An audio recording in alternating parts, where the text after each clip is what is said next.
श्रावण का कितना महत्व है जरा ध्यान दें।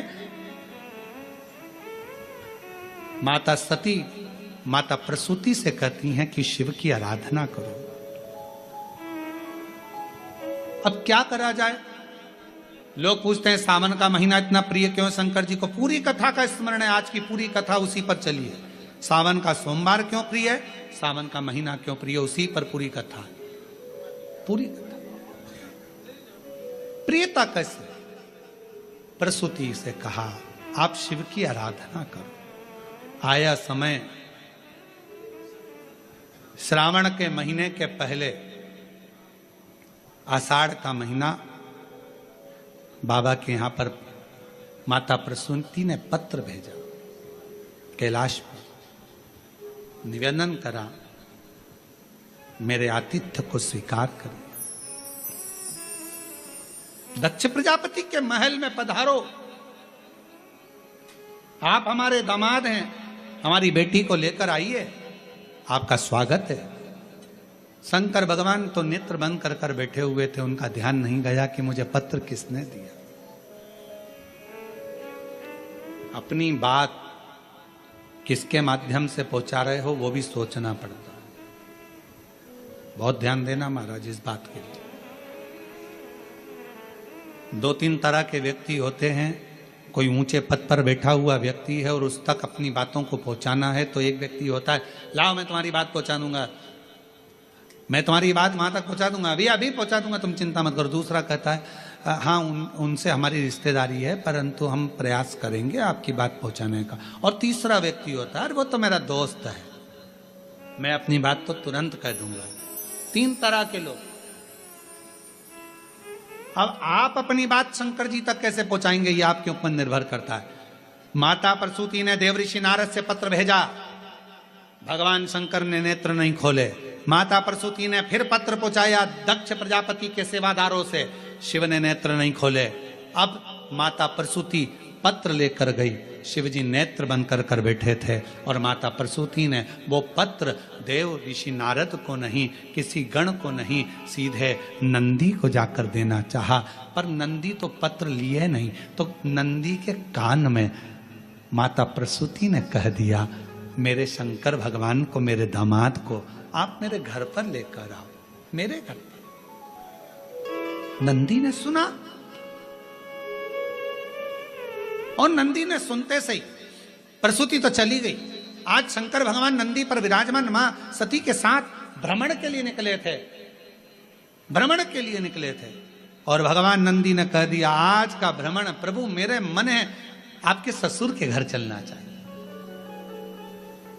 शिव जी मुस्कुराकर बोले तूने ही श्राप दिया है उनका सिर कटने का और तू ही वहां ले जा रहा है। और तुम्ही ने दर्द दिया है तुम्ही दवा देना, तुम्ही ने श्राप दिया और तुम्ही लेकर जा रहे हो। हाँ प्रभु मेरा मन है, चलो। श्रावण का प्रथम दिन भगवान देवाधिदेव महादेव अपने ससुराल आए। प्रसूति मां ने रंगोली डाली है, सत्कार करा है, बंदरवाल सजाए हैं शिव के आगमन के लिए। प्रसूति जैसे ही आगमन के लिए, सत्कार के लिए इतना ताम झाम लगाई, माता सती को लगा हमेशा मेरी बहन आती थी उनका सत्कार होता था, उनके पतियों का सम्मान होता था, पर पहली बार मेरे पति का सम्मान इतना हो रहा, मेरे पति का समझ नहीं आया। इतना आदर, इतना सम्मान, ओ हो।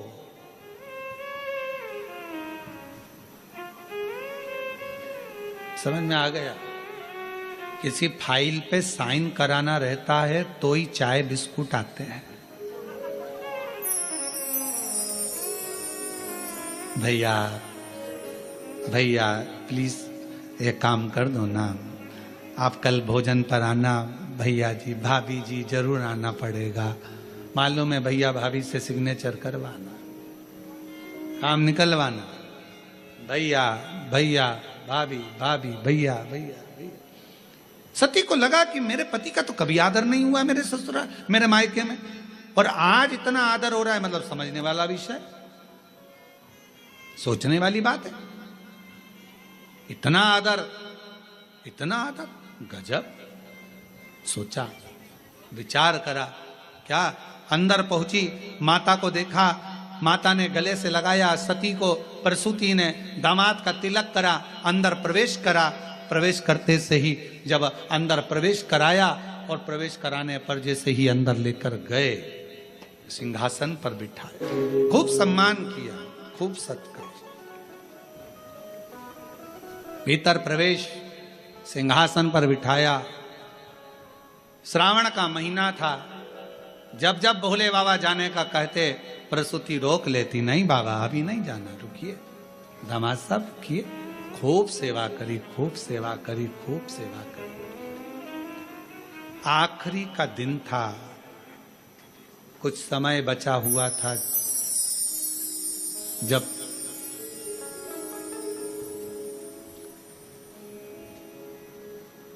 चंद्रमा घटत पे था, प्रसूति के मन में भाव जागृत हो गया। सती से पूछा, बेटा तेरे पिता के शीश कटना है, क्या करूं तू बता। कहा, जिस रात्रि पर स्वयं शिव अपने भक्तों की दुखों को हरते हैं, मां सेवा करते करते श्रावण की शिवरात्रि भी आ गई, खूब सेवा करी। शिव जी बड़े प्रसन्न हुए कि आज मेरी प्रागट्यता का दिवस है और इतना सम्मान किया गया। बढ़ते बढ़ते पूरा श्रावण का महीना निकल चला, पूरा आखिरी का दिन था। बाबा जाते जाते प्रसूति की ओर देखे, सासू मां ने हाथ जोड़कर कहा, मेरी एक विनती स्वीकार करेंगे आप। शिव जी ने पूछा, कौन सी विनती। भोलेनाथ, मेरे पति को श्राप लगा है, शीश कटेगा उनका। पति को श्राप है, शीश कटेगा उनका। शिव जी ने कहा, श्राप दिया है नंदी ने, और मेरे भक्त नंदी का बात को मैं टाल नहीं सकता, वचन तो उसका पूरा होगा, शीश कटेगा ही ये निश्चित है, क्योंकि नंदी का वचन है और नंदी के वचन को मैं टाल नहीं सकता। मैं नंदी के वचन को टालूंगा नहीं, शीश तो कटेगा, ये निश्चित है। बाबा कुछ तो करुणा करो। शंकर भगवान ने कहा सासू मां से, हे माता प्रसूति, श्रावण का महीना मुझे प्रियता के भाव में, क्योंकि आपने मेरी सेवा करी है पूरे आज मैं वचन देता हूं प्रसूति मां, आपको आपके पति का शीश जरूर कटेगा, मरेंगे भी सरी, प्राण भी छूटेंगे, पर उनका फिर वापिस शीश मैं जोड़ूंगा, पर वो शीश नहीं रहेगा, कोई दूसरा शीश उनके धड़ पर जुड़ेगा और तुम्हारे पति के प्राण वापिस दूंगा। आज मैं वचन देकर जाता हूं, वचन दे। शिव महापुराण की कथा कहती है, श्रावण का महीना शिव जी को इसलिए प्रिय है क्योंकि उनके जहां आदर नहीं होता था, सम्मान नहीं होता था, सत्कार नहीं होता था, उस स्थान पर भी भगवान दक्ष प्रजापति के घर पर 1 महीने तक आदर सम्मान सत्कार हुआ। शिव जी ने वर दे दिया, जिसके घर में भले मुझे रखने की जगह ना हो, जिसके घर में मुझे पूजने की भी जगह ना हो, अगर श्रावण के महीने में कोई दिल से मुझे पुकारेगा, हृदय से मेरे को नाम लेकर पुकारेगा, मेरा उच्चारण करेगा, पूजन करेगा, आराधना करेगा, 1 लोटा जल श्रावण के महीने में अगर समर्पित करेगा, तो शिव कहते हैं जैसे मैंने अपने सास के, मेरे दक्ष प्रजापति को जैसे मैंने पुनः जीवित किया है, शिव जी कहते हैं मैं उसको धान्य वैभव संपदा से परिपूर्ण कर दूंगा। ये मेरा वचन है, ये मेरा वचन। हे प्रसूति मां, ये श्रावण का महीना जिसमें तुमने मेरी आदर करा, सम्मान करा, सत्कार करा, संसार का मनुष्य इस श्रावण के महीने में मुझे जल अर्पण कर कर मनवांछित फल की कामना कर कर फल की प्राप्ति कर सकते, और जितने जितने जीवन में आप श्रेष्ठ संस्कार दे सकते हैं। और हमारा तो निवेदन है, जिस घर में माता पिता का आदर होता है, जिस घर में माता पिता का सम्मान होता है, जिस घर में माँ बाप की इज्जत होती है, जिस घर में बुजुर्गों का सम्मान होता है, जिस घर में बड़ों का आदर होता है, उस घर में कभी संपदा की, लक्ष्मी की कमी नहीं आती है। संपदा बढ़ती चली, संपदा बढ़ती चली जाती। बस आप जितना आदर कर सकते हो, जितना सम्मान कर सकते हो, जितना आदर कर सकते हो वो करो। शिव महापुराण की कथा कहती है, भगवान शंकर का चरित्र कहता है, शिव तत्व कहता है, शंकर भगवान की पवित्र कथा कहती है।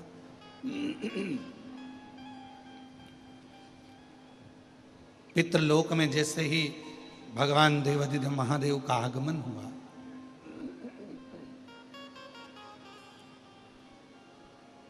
और पितृलोक में जैसे ही महादेव का, भगवान शिव का आगमन होता है, सारे की सारे पितृ खड़े होकर शिव जी का आदर करते हैं, सम्मान करते हैं।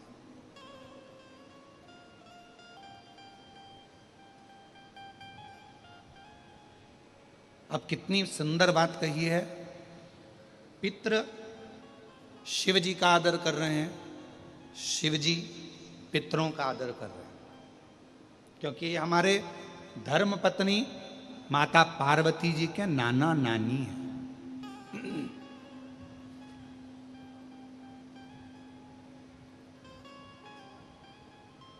खूब आदर किया, खूब आदर।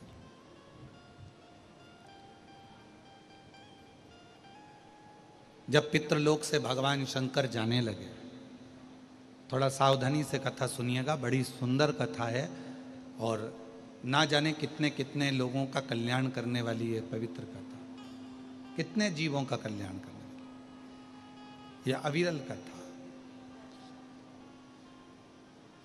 कहा कि पितृलोक से जब भगवान देवाधिदेव महादेव, भगवान शंकर, माँ जगतजननी जगदम्बा माता पार्वती जी पितृलोक से जब जाने लगे, पितृलोक से जब निकलने लगे, जाने लगे, तो पितृलोक से जाते जाते भगवान पितृदेव ने भगवान शिव जी को रोका और भगवान शंकर को रोका और प्रणाम कर कर पितरों ने भगवान शिव जी को रोक कर, प्रणाम कर कर, नमन कर कर विनय करा कि आप हमारी बेटी की बेटी आपके साथ में बिहाई है, माता पार्वती जी का विवाह आपके साथ में हुआ है,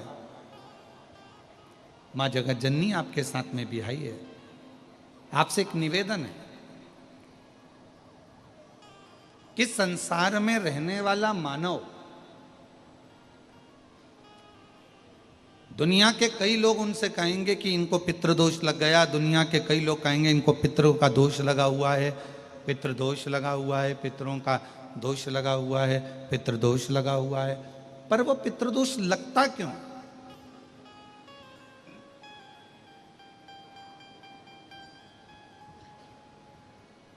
पितृदोष लगने का कारण है क्या? आपने अपने गए हुए पूर्वजों के लिए तर्पण भी करा, पिंडदान भी करा, तिलांजलि भी दी, ब्राह्मण का भोजन भी कराया, सब कुछ करा, जो आपसे बन सकता था आपने सब कुछ करा, सब कुछ। फिर पितृदोष कैसे लग गया? फिर पितरों का दोष कैसे लग सकता है? तो पितरों ने तुरंत भगवान देवाधिदेव महादेव से कहा कि संसार सागर में माता पिता के रहते हुए उनका आदर ना कर पाना, या माता पिता को जब प्यास लगी उस समय पर जल प्राप्त ना हो पाना, या किसी न किसी रूप में माता पिता के, पूर्वजों के आदर से वंचित रह जाना, फिर माता पिता के चले जाने के बाद, बुजुर्गों के चले जाने के बाद वो दोष घर में लग जाना पितृदोष की संज्ञा में आता।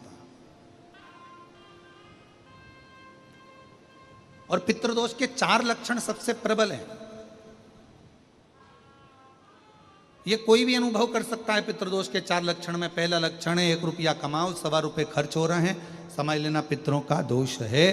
दूसरे नंबर का, एक व्यक्ति घर में बीमार है, ठीक हुआ, दूसरा बीमार पड़ गया, तीसरा ठीक हुआ, चौथा बीमार पड़ गया। घर में कोई ना कोई निरंतर बीमार पड़ा हुआ है, दवाई गोली लगी रही है, समझ लो पितरों का दोष है। तीसरे नंबर पर आप कोई पूजन की थाली लगाए, किसी को भोजन देने जा रहे थे, किसी को पानी देने जा रहे थे, किसी को भोजन का कोई नाश्ता देने जा रहे थे, और आपकी ट्रे में से, आपकी थाली में से, आपके हाथ से अगर कोई भरा हुआ पात्र पानी का गिर गया, नाश्ते का गिर गया, थाली गिर गई, कोई दूध का गिलास गिर गया, कोई सामग्री गिर गई, कोई पूजन की थाली तुम्हारे हाथ में है और पूजन की थाली में से मालूम पड़े कोई सामान गिर गया नीचे, समझ लो कि पितृ का दोष है। और चौथे नंबर पर पितरों का दोष का वर्णन किया गया, घर में जितने सदस्य रह रहे हैं, अगर वो किसी न किसी रूप में एक दूसरे पर चिढ़कर बोल रहे हैं, क्रोध कर कर बोल रहे हैं। प्रश्न बहुत छोटा सा है, पत्नी ने कुछ कहा, उसका उत्तर पति ने चिढ़कर दिया, पति ने कुछ कहा, पत्नी ने चिढ़कर उत्तर दिया, बच्चों ने कुछ कहा, माँ बाप ने चिढ़कर उत्तर दिया, माँ बाप कुछ बोले, बच्चे चिढ़कर उत्तर दिए, समझ लेना कि कहीं ना कहीं पितरों का दोष। तो भगवान पितृदेव ने अपने दामाद से, भगवान देवाधिदेव महादेव से कहा कि संसार सागर में हो सकता है कि संसार सागर में मनुष्य रहता है, मानव रहता है, और उससे गलतियां हो जाती है। तो पितृदोष अगर संसार के लोगों को लगे तो हमारा एक निवेदन है, आप जाते जाते वर दीजिए कि ये पितरों की शांति आपकी आराधना से पूर्ण हो जाए, बस इतना वर दे दीजिए। शिव जी उस समय पर मौन हो गए। भगवान देवाधिदेव महादेव एकदम मौन। पार्वती जी ने शिव जी से कहा, आप हमारे नाना जी को वर नहीं देंगे? आप हमारे नाना नानी को वर नहीं देंगे? इन पितरों को और पितराणी को आप वर नहीं देंगे? शिव जी ने वर दिया मां पार्वती जी के नाना जी को और अपने नाना ससुर को। हे पितृदेव,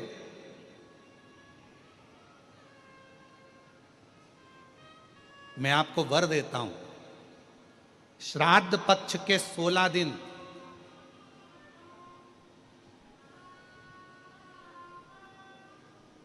यदि संसार का कोई मनुष्य बेल दूध का प्रयोग करता है, बेल दूध से मतलब होता है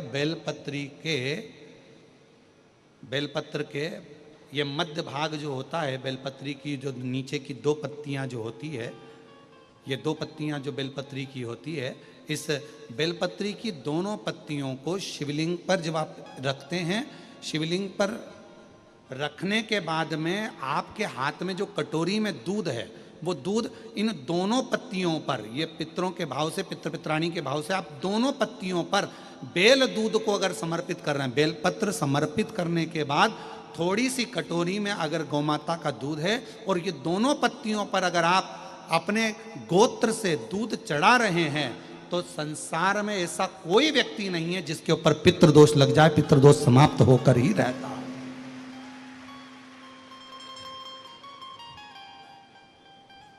शिवलिंग पर बेलपत्र चढ़ाई, बेलपत्र चढ़ाकर ये नीचे की जो पत्ती है, आपका जो दूध का भाग है वो 2 पत्ती पर चढ़ना चाहिए, तीसरी पत्ती पर जल का भाग आता, 2 पत्ती पर आपका दूध का भाग रहे। और जब बेल दूध का प्रयोग आप करते हैं और दूध बाबा को 16 दिन श्राद्ध के अगर कोई कह दे कि आपके घर में पितृदोष है, ये दोष है, वो दोष है, सारे दोष आपके यहाँ लग गए हैं, और आपके यहाँ ये 4 लक्षण अगर पितृदोष के दिख रहे हैं जो पहले कथा में वर्णित किए, अगर ये लक्षण दिख रहे हैं तो श्राद्ध पक्ष के 16 दिन पहले दिन से आप चालू हो जाओ।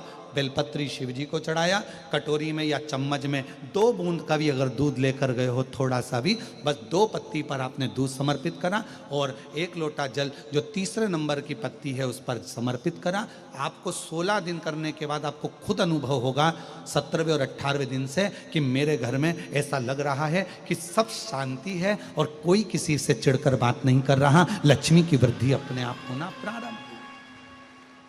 कैसा भी और यहां तक शिव महापुराण की कथा कहती है किसी की फैक्ट्री बंद हो गई, किसी की दुकान बंद हो गई, चलते चलते अगर किसी का व्यापार बंद हो गया, 4 दिन चल रहा था, बहुत अच्छा चला, उसके बाद एकदम डाउन आ गया, कोई प्रशासनिक कार्रवाई हो गई, कोई अदालती कार्रवाई हो गई, कोई परेशानी सामने आकर खड़ी हो गई है, तो भी अगर प्रति 16 दिन तक लगातार शंकर भगवान के शिवलिंग पर बेल दूध का प्रयोग किया गया है, तो आप 17वें दिन से अंदाजा लगा लेंगे कि आपका धीरे धीरे धीरे धीरे धीरे धीरे जो फैक्ट्री बंद सी थी वो ऊर्जावान हो गई है, चलना प्रारंभ हो गई। बेल दूध का इतना प्रभाव पड़ता है, इतना प्रभाव,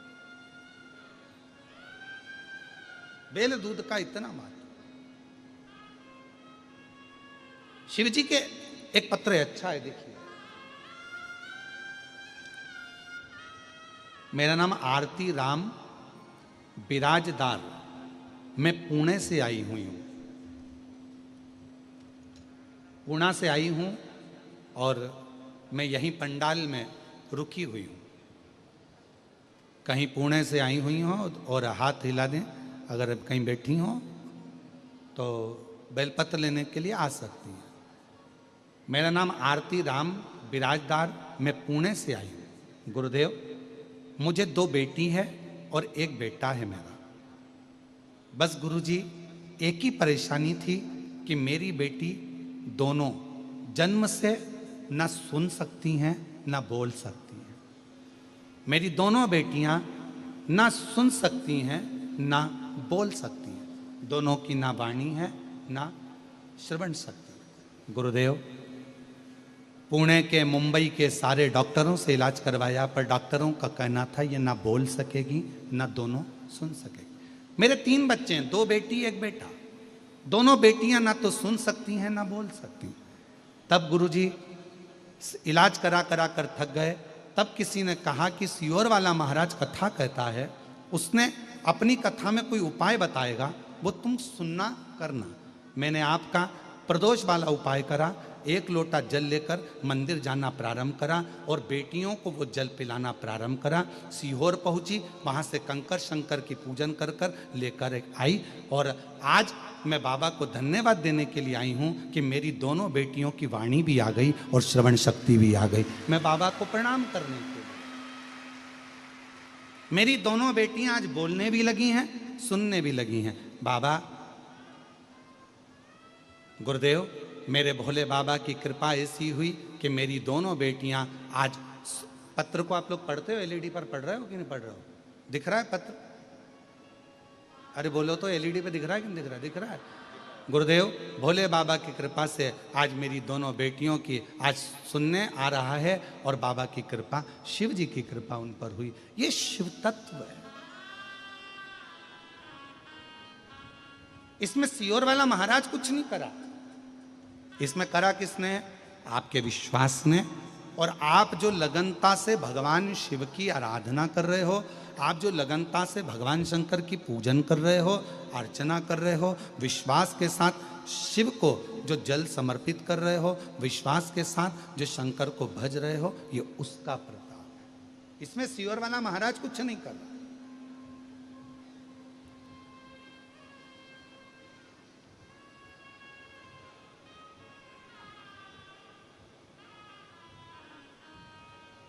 और शंभु शरणे पड़ी, मांगू घड़ी रे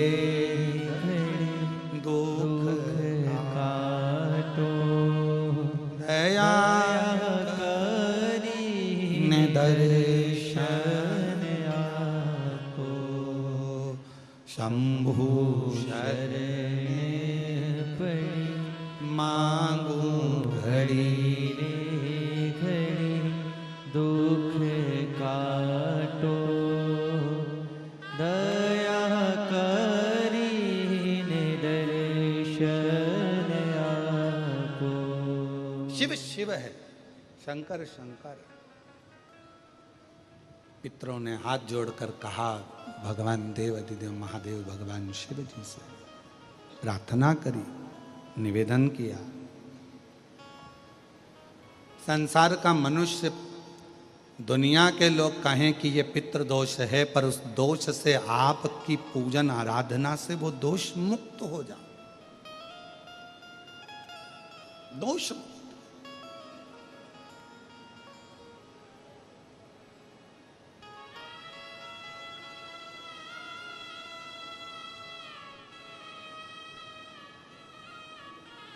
श्राद्ध पक्ष के 16 दिन नियम से धारण करो। और मेरा उन बेटियों से भी निवेदन है, उन माताओं से भी निवेदन। हम हमेशा अपनी कथा में एक बात कहते हैं, आज फिर कहते हैं, कथा में आने से पहले भी हम शिव जी से प्रार्थना करते हैं और कथा की व्यासपीठ से भी प्रार्थना करते हैं और यहाँ से जाने के बाद भी प्रार्थना करते हैं। आप भूतड़ा परिवार से पूछो ना, हम इनके परिवार के लोग अगर कक्ष में हैं, फ्लैट में ऊपर भी हैं, तो हम इन लोगों से मिलते नहीं, हम हमारे कमरे में से बाहर नहीं निकलते। हमारा भजन, मंत्र जाप, माला जाप और हमारी शिव की भक्ति।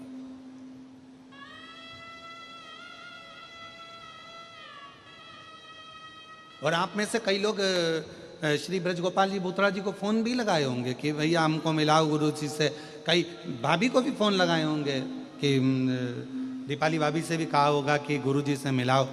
कई लोगों को लगता होगा खुद मिल लेते हैं, हमको नहीं मिलाते होंगे।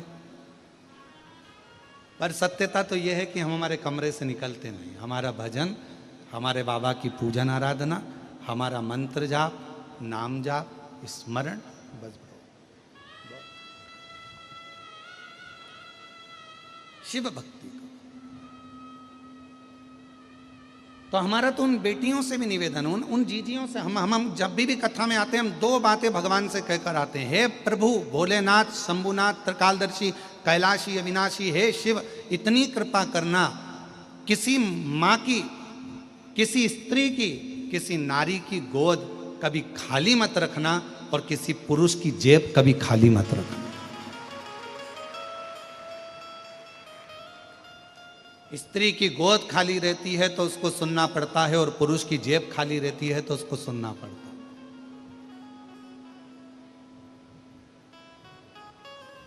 जिस व्यक्ति के पास में पैसा नहीं होता, धन नहीं होता, उसको बहुत सुनना पड़ता, बहुत ताने खाना पड़ता।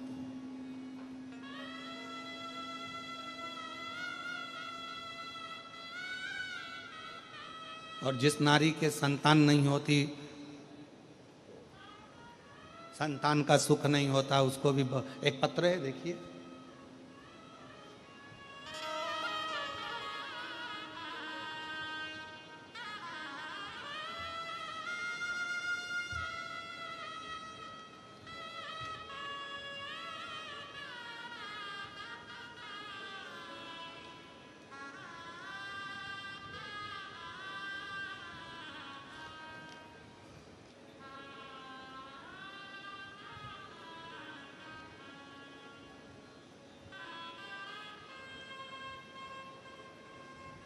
श्रीमती हर्षिता प्रेम सिंह राठौड़। पता, मैं हर्षिता राठौड़ तेलंगाना से निजामाबाद से आई हूँ। कहीं बैठी हो तो हाथ हिला सकती हैं। बच्चा आया है साथ में, ले आओ, आ जाइए। बच्चे को भी ले आओ, ले आओ। निजामाबाद से आई हूँ। मेरी शादी को कई साल निकल गए थे पर संतान का सुख नहीं था। 7 साल हो गए, संतान का सुख नहीं आया।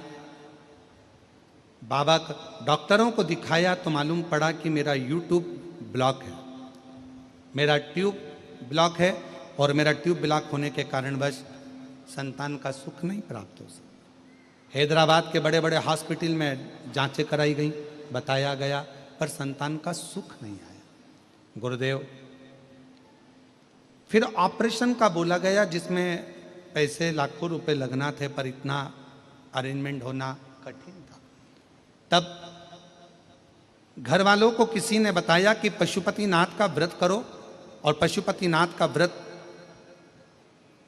करते ही मुझे गर्भ ठहर गया, और बाबा की कृपा से, शिव की कृपा से 8/8/2024 को 7 साल के बाद मेरे बाबा ने मुझे पुत्र रत्न की प्राप्ति कराई। मैं बाबा को यहाँ धन्यवाद देने के लिए आया हूँ, शिव को मैं प्रणाम करने के लिए आया हूँ।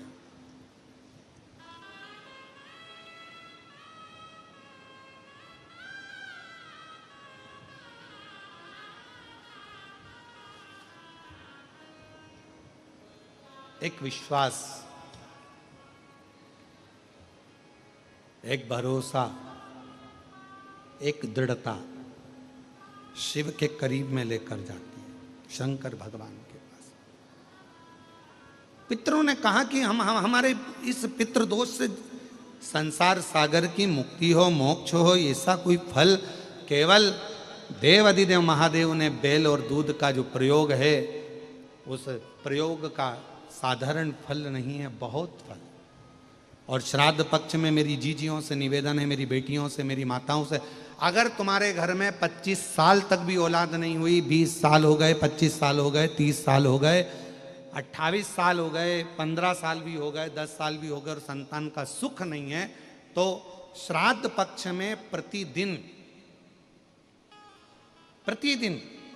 अपना जो पानी का हंडा होता है, परिंडा होता है, क्या बोलते हैं हैदराबाद में, हमको उसको नहीं मालूम, जहाँ पर पीने का पानी भरते हैं, हंडा बोलते हैं, मटका बोलते हैं, बाल्टी पानी की या हंडा, मटका, गगरा, जो भी भर कर रखते हो रसोई घर के अंदर पीने का, उस पानी के भरे हुए हंडे के पास में पितरों का स्थान होता है। वो पितरों के स्थान के पास में कटोरी में थोड़ा सा दूध रखिए, एक बेलपत्र रखिए, और वो बेलपत्र और दूध को आप प्रतिदिन 16 दिन तक लगातार शिव जी को रोज रखो, रोज समर्पित करना प्रारंभ करो। बस बेलपत्र शिवलिंग के ऊपर और दूध जहां अशोक सुंदरी का स्थान है, आपको मालूम होगा, जरा ध्यान देंगे, ये शिवलिंग, ये जलाधारी, ये भगवान शंकर का शिवलिंग है, ये जलाधारी है, माता पार्वती जी का हस्त कमल, और सामने जो चरण है जहाँ से पानी बहता है, राइट भाग गणेश जी का, लेफ्ट भाग कार्तिकेय जी का, बीच में एक मोटी सी लाइन होती है जिसको अशोक सुंदरी कहा जाता है। शंकर भगवान की 6 बेटियां हैं। 6 बेटियों में शंकर जी के ऊपर जो कलश रखा होता है, उसमें से जो बूंद बूंद पानी गिरता है, वो कलश 5 बेटियों का स्थान होता है, जया, विषहरा, श्यामली बारी, दौतली और देव। ये शिव जी की 5 लड़कियां ऊपर और एक बेटी अशोक सुंदरी। सामने जो मोटी सी लाइन होती है जहाँ से शिव जी पे चढ़ा हुआ पानी गिरता है, उसके बीच में जो लाइन होती है वो अशोक सुंदरी का स्थान है।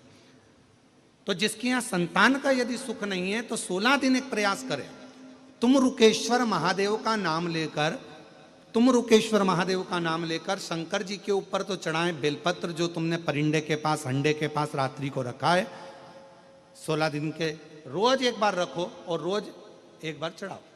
रखा, वो दूध को अशोक सुंदरी के स्थान पर समर्पित करना है और बेलपत्र को शिवलिंग पर समर्पित करना है। 16 दिन कर कर देखिए, उसके 3 महीने के अंदर देव अधिदेव महादेव की कृपा से गर्भ जरूर ठहरेगा, शिव की कृपा जरूर, शंकर की करुणा जरूर, गर्भ अवश्य ठहरेगा। पर नाम स्मरण रखना है, कौन से महादेव? जम के बोलो जरा, तुम रुकेश्वर महादेव। फिर से बोलिए, तुम रुकेश्वर महादेव। तुम रुका जी कौन? जिन्होंने भगवान शंकर की अविरल भक्ति को, भगवान शिव की अविरल रचना को, भगवान शिव के मंत्र जाप को, शिव जी के स्मरण को, भगवान शंकर की अविरल कथा को निरंतर गाया है, वो तुम रुका जी है, वो तुम।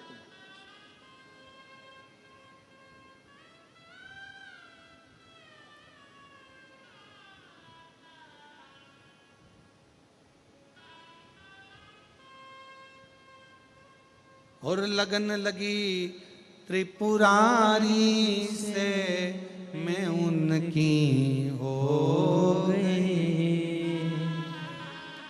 लगन लगी त्रिपुरारी से, मैं उनकी हो गई। मेरे मन में नहीं है धीर, सखीरी में काशी जाऊंगी। मेरे मन में नहीं है धीर, सखीरी में काशी जाऊंगी। काशी जाऊंगी, सखीरी में काशी जाऊंगी।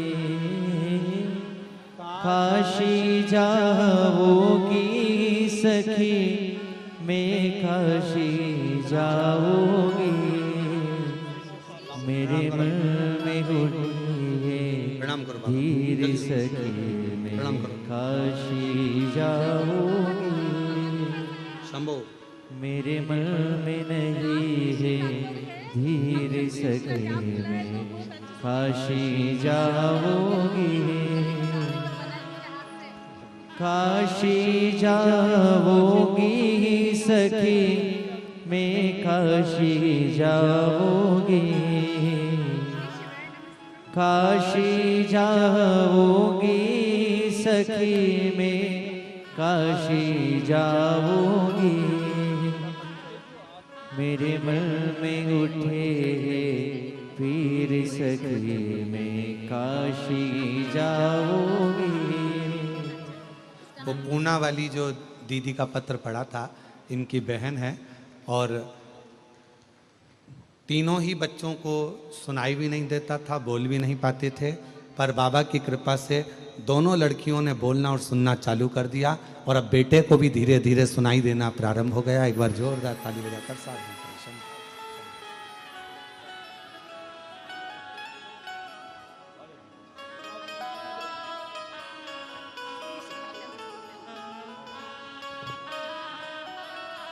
और छोड़ दिया मैंने खाना पीना तेरी याद में,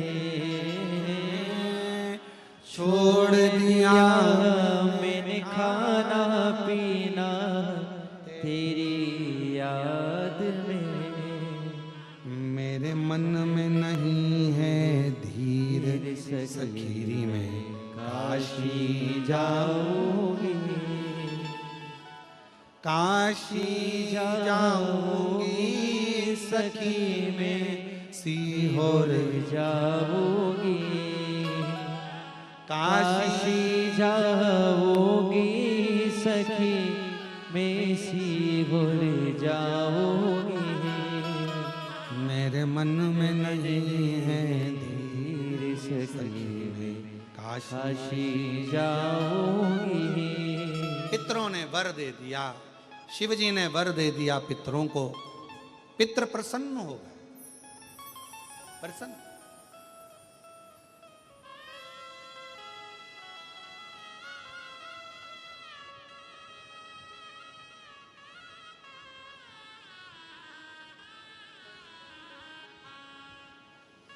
कहते हैं पितरों के देवता आर्यमा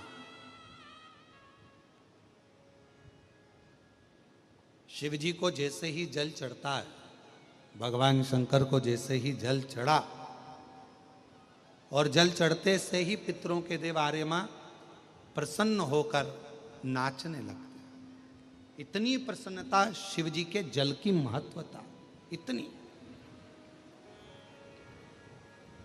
वो कहते हैं ना कि बगीचे की अगर संभाल करना है, बगीचे की अगर रक्षा करना है, बगीचे को संभालने के लिए माली की जरूरत होती है, बंगले को संभालने के लिए चौकीदार की जरूरत होती है,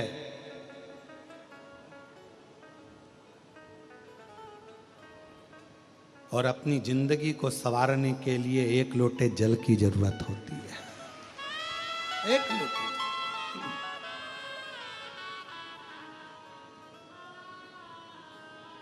आप जितनी जितनी श्रद्धा से, जितने विश्वास से, जितने भरोसे से, जितनी दृढ़ता से, जितने आनंद के साथ में आप शंकर जी को एक लोटा जल पूर्ण समर्पण के साथ, पूर्ण समर्पण के साथ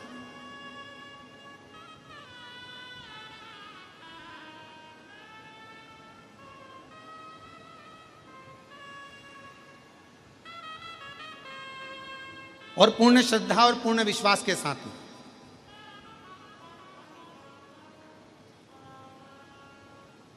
पितरों की 3 बेटियां हैं, मैना, धन्या, कला। पितरों का आशीर्वाद प्राप्त करके संतों को प्रणाम करने के लिए गई। पर संतों को पहचानना भी कोई सरल बात है क्या?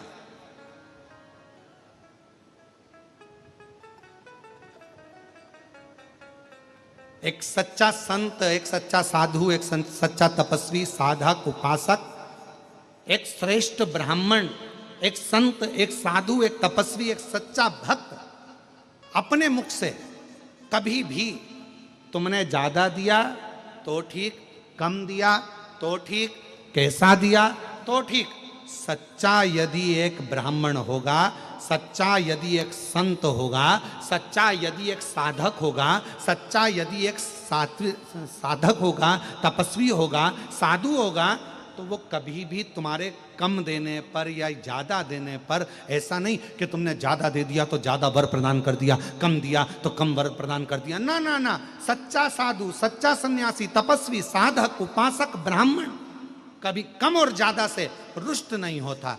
तुमने जो दिया उसने स्वीकार किया और तुम्हें वर प्रदान किया। तुमने कभी एक इतना भरकर भी दिया तो वर दिया, और तुमने कभी एक चावल का दाना दिया तो भी शिव जी ने वर ही प्रदान किया। संत, साधु, सन्यासी, तपस्वी, साधक, उपासक एक विश्वास के ऊपर जीवित रहता है, एक भरोसे के ऊपर रहता है।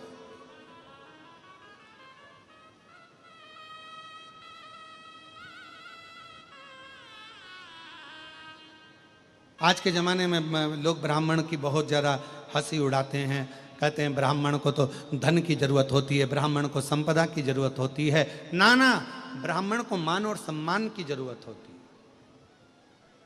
आप जितना आदर दे सकते हो, सम्मान दे सकते हो, सत्कार दे सकते हो, राम नाम, कृष्ण नाम, शिव नाम, भगवान की अविरल भक्ति दे सकते हो, उतना दीजिए।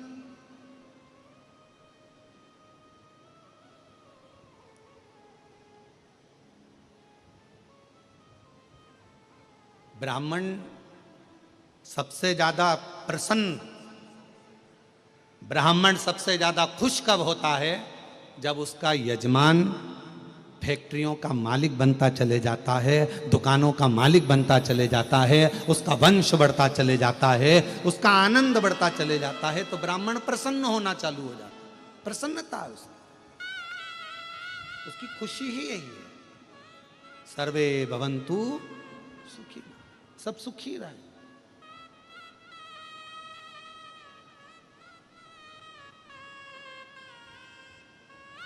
तो मेना, धन्या, कला तीनों ने विचार करा, चलो अपन संतों का दर्शन करते चलते हैं। संतों का दर्शन करने के लिए तीनों चली। चलते चलते अब सनकादि ऋषियों को पहचान नहीं पाई। जहाँ सनत कुमार जी बैठे थे तब साधना में लगे हुए थे, सनत कुमार जी तब साधना में लगे थे। वहीं से मेना निकल गई, वहीं से धन्या निकल गई, वहीं से कला निकल गई, और जैसे ही निकल कर गई उनके लहंगे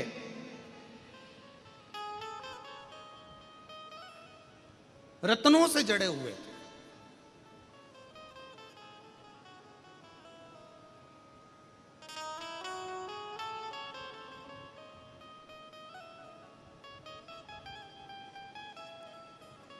मेना, धन्या, कला के लहंगे रत्नों से जड़े हुए थे, रत्नों से।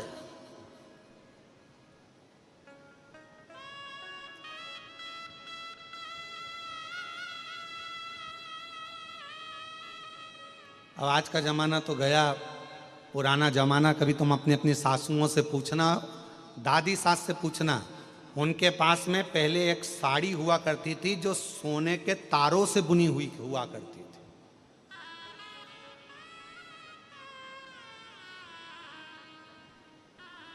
सोने और चांदी के तारों से, असली मोती से, असली नग से लहंगे और साड़ियां गुथा हुआ करते थे।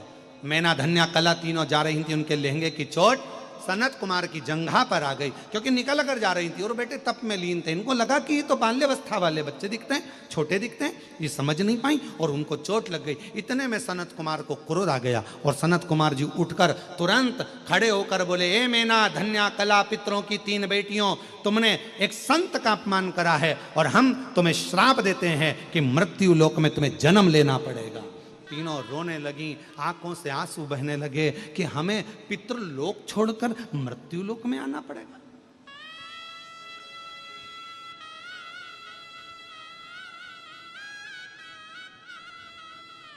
दुनिया का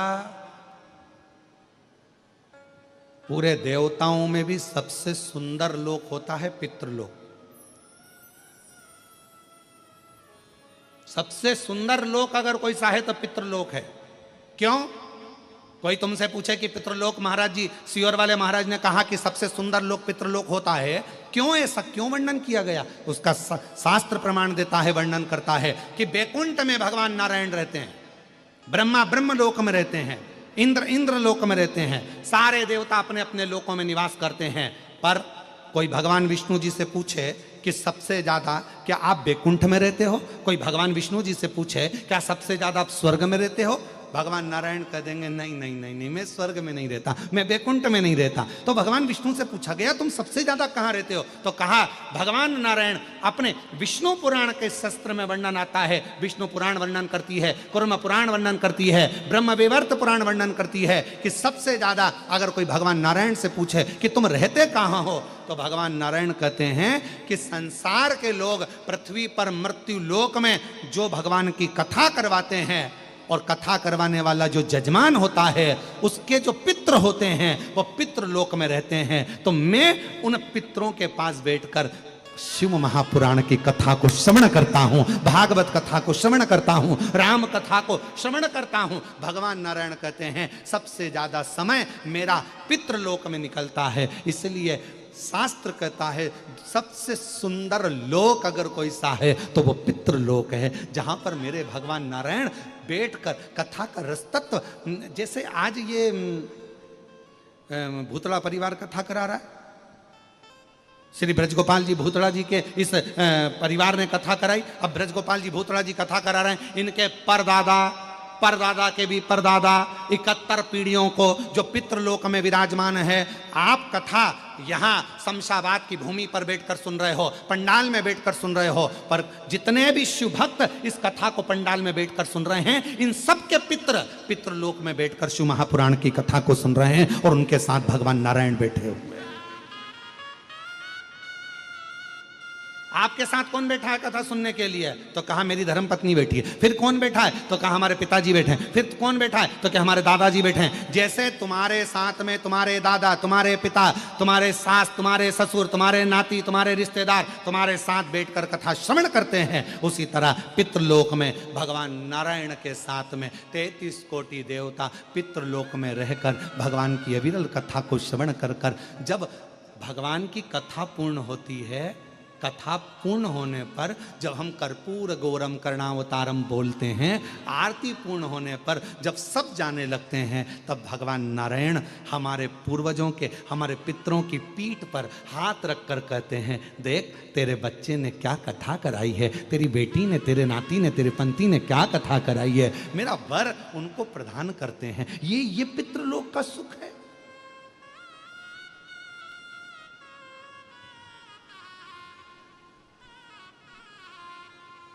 ये कथा तो चल रही है यहाँ हैदराबाद में।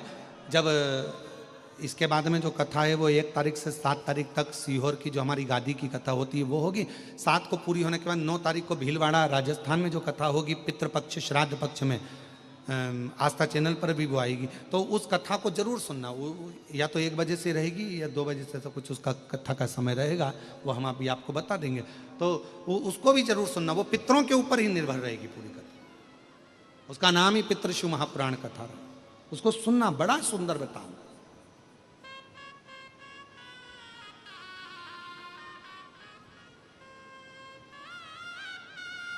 अब कितने आप लोग बैठे हो, लाखों की संख्या में विराजमान हो।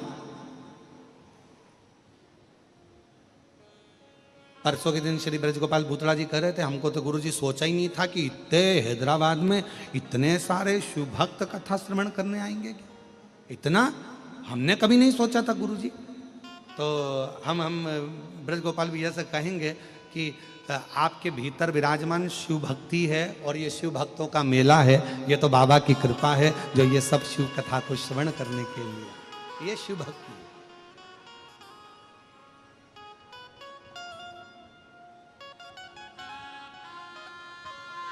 और आज तो वैसे भी कथा का 5 दिन की कथा में आज का दिन हमारे यहाँ शिवरात्रि का माना जाता है। 7 दिन की कथा में छठा दिन शिवरात्रि का माना जाता है। आज की कथा तो 1 बजे से 4 बजे तक हो जाएगी, कल की कथा सुबह 8 बजे से 11 बजे तक पूरी हो जाएगी इस पंडाल में, और टीवी पर वही 1 बजे से 4 बजे तक आएगी।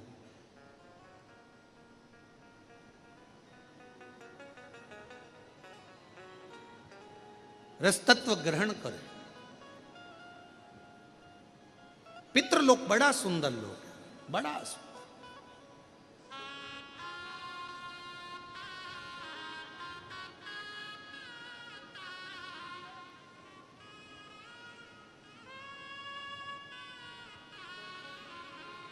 और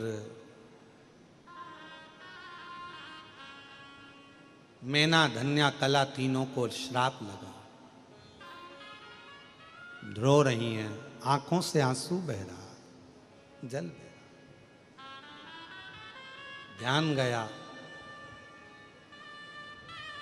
रोती रोती अपने पिताजी के पास पहुंची, पितरों के पास में। पिताजी ने पूछा, मीना धन्या कला तुम रो रही हो, क्यों?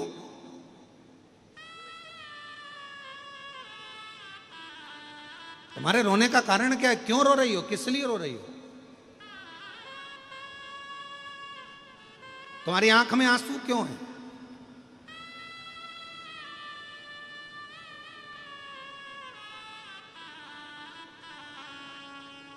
कहा, हमको श्राप लगा है।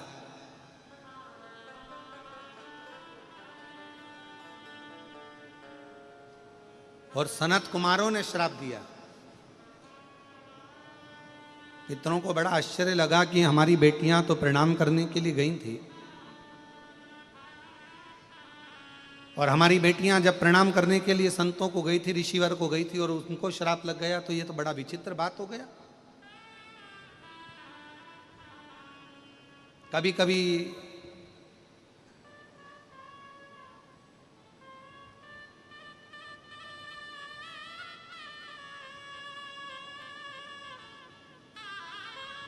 किसी किसी ट्रक के पीछे लिखा रहता है,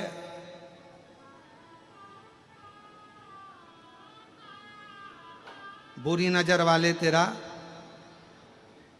मुंह काला। और फिर किसी ट्रक के पीछे लिखा रहता है, नेकी कर दरिया में डाल। और फिर किसी ट्रक के पीछे लिखा रहता है कि नेकी कर जूता खा।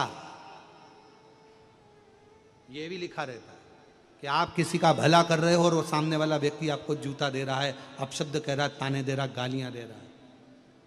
तो हमने कई बार ये बात पढ़ी, तो पढ़कर हमने उसी समय पर बोला भी कि देखो दुनिया कितनी विचित्र है। ये लिख रही है कि नेकी करा, हमने अच्छा काम किया, और उसने हमको पलट कर जवाब दिया, गाली दी, आड़ा टेढ़ा बोला, ऐसा बोला वैसा बोला। और शिव पुराण कहती है ऐसा नहीं है, आप नेकी करते चलो, अच्छा कर्म करते चलो, अच्छा कार्य करते चलो।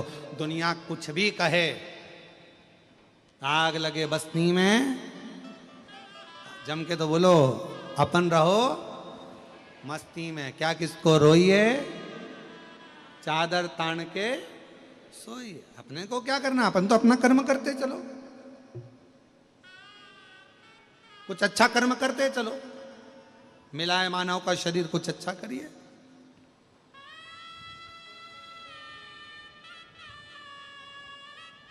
और मैंने तेरे ही भरोसे बाबा, तेरे ही भरोसे हवा बिच उड़ती जावांगी।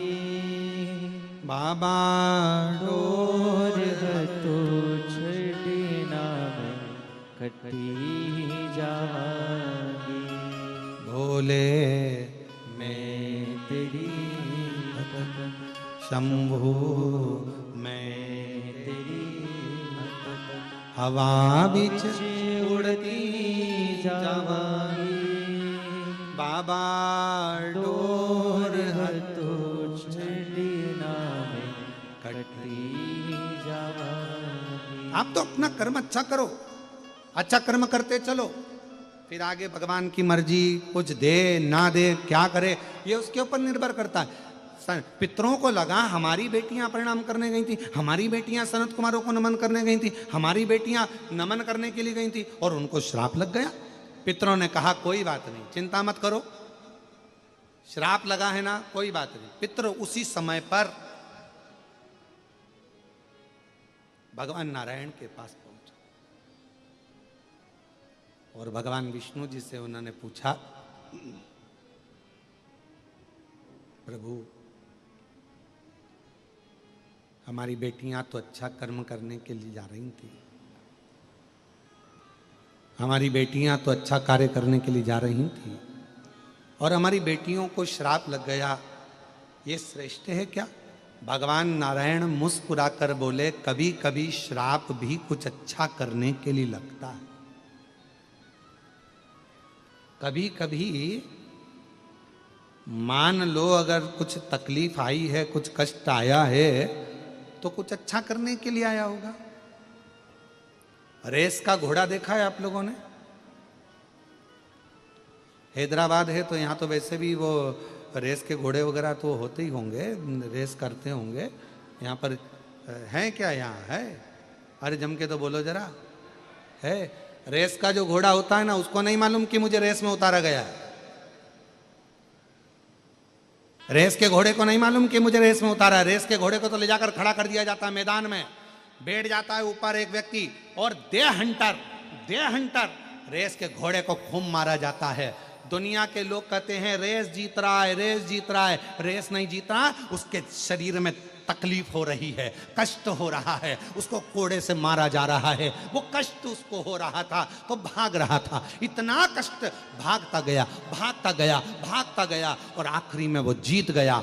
जीता, लोगों ने तालियां बजाई, खूब उत्साह मनाया, ये जीत गया, ये जीत गया। पर घोड़े से पूछा जाए कि तू रेस जीत गया, घोड़ा बोलता है मैं रेस नहीं जीता, मेरे शरीर पर कष्ट हो रहा था, कोड़े मारे जा रहे थे और मैं भग रहा था, इसलिए जीत गया। शिव महापुराण की कथा कहती है भगवान भी अगर तुम्हें थोड़ा कष्ट दे, भगवान भी थोड़ा दुख दे, भगवान भी थोड़ी तकलीफ दे, समझ लेना तुम रेस के घोड़े हो और परमात्मा तुम्हें आगे निकालना चाहता है, इसलिए थोड़ा कुदा रहा है, तुम्हें दौड़ा रहा है, तुम्हें कष्ट दे रहा है, तुम्हें दुख दे रहा है, तुम्हें तकलीफ दे रहा है, थोड़ी परेशानियां दे रहा है और तुम्हें भगाने का प्रयास कर रहा है, जिससे तुम आगे निकल जाओ।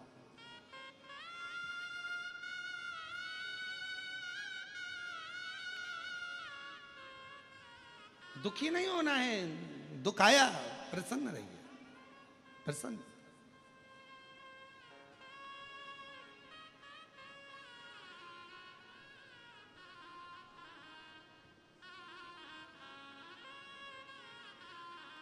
कई लोग कहते हैं गुरुजी एक लोटे जल से, एक लोटा जल और सारी समस्या।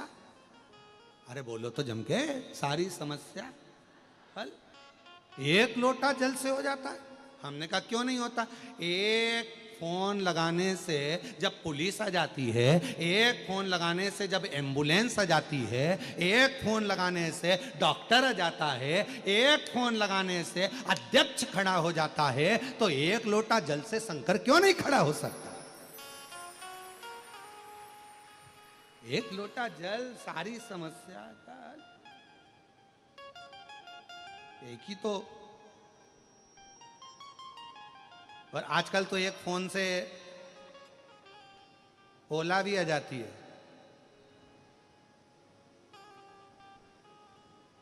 एक फोन लगाओ तो हैदराबाद में आजकल टू व्हीलर भी आ जाती है छोड़ने के लिए। हमने तो यहीं देखा है हैदराबाद में, एक फोन लगाओ टू व्हीलर सामने। वो तो हम वहां पर कल जा रहे थे तो हमने देखा था, वो हमको छोड़ने जा रहे थे, वो भूतड़ा परिवार के छोटे दामाद हमको लेकर जा रहे थे ना इधर से, तो हमने देखा कि एक माताजी बेटी फोन लगा रही थी, तो हमने पूछ लिया किसको लगा रही थी? गुरुजी अकेली है तो टू व्हीलर वाले को लगा रही होगी।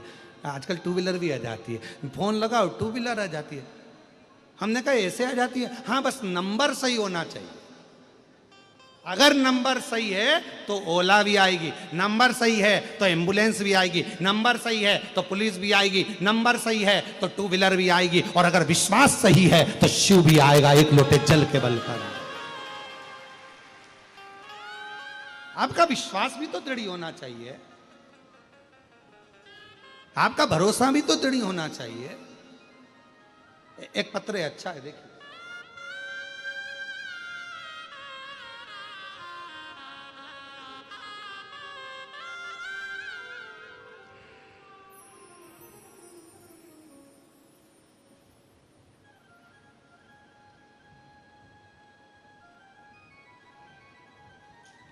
मेरा नाम ज्योति भीमा शंकर दोडे है। मैं मंठा जरा पढ़ के बताओ कौन सा एड्रेस लिखा है। मोबाइल नंबर मत दिखाना भाई है। मेरा नाम ज्योति भीमा शंकर दुडे है। ये कौन सा गांव है? मंठाक। ठीक बोला है ना हमने? मंठाक कर्नाटक से आई हूँ। कहीं बैठी हो तो बेलपत्र लेने के लिए आ सकती। गुरुजी मेरी शादी को 14 साल हो गए। मुझे 4 बच्चे हैं, 3 बेटियां और 1 बेटा। पर गुरुजी मेरे पति शुरू से ही शराब का नशा करते हैं। हम इतने तकलीफ में हैं गुरुदेव, उनकी शराब के नशे के लिए बहुत कुछ किया गया पर कोई फल नहीं मिला। फिर किसी एक जीजी ने कहा कि आप प्रतिदिन शिव जी को जल चढ़ाओ और जल चढ़ाकर वो जल पति को दो। हमने वो भी कर कर देखा, थोड़ा अंतर नहीं आया। फिर किसी के कहने पर बेलपत्र का प्रयोग करा और बाबा की ऐसी, हमने सुना कि पंडाल में बैठकर यदि कथा श्रवण करी जाए और जो मांगा जाए वो मिलता है। तो हम लोग साकरी पहुंच गए और हम साकरी में कथा सुनी। 7 दिन की कथा वहां बैठकर कथा श्रवण करी गुरुदेव, और बाबा की ऐसी कृपा हुई, वहां की मिट्टी को नमन कर कर प्रणाम कर कर बस आए थे और बाबा से कहकर आए। उस दिन से आज तक मेरे पति ने शराब को हाथ नहीं लगाया और बाबा की कृपा से मेरे पति ने शराब छोड़। मैं बाबा को यहाँ प्रणाम करने के लिए कहीं बैठी हूँ तो एक लाइन अच्छी लिखी है, आप और हम गुनगुना लेते हैं कि लुटा दिया भंडार काशी वाले ने, कर दिया माला माल काशी वाले ने। अब इसके ऊपर भी एक लाइन लिखी है, वो भी पढ़ लो जरा। गुरुजी मेरे पति पहले मुझे कथा सुनने जाने से मना करते थे, अब वो खुद मुझे कथा सुनने छोड़ कर आते हैं। ये शिव की कृपा, ये शंकर की। और जो जैसी भावना लाया वो वैसा ही पद पाया, नहीं खाली उसे लौटाया वो मन ही मन हर्षाया।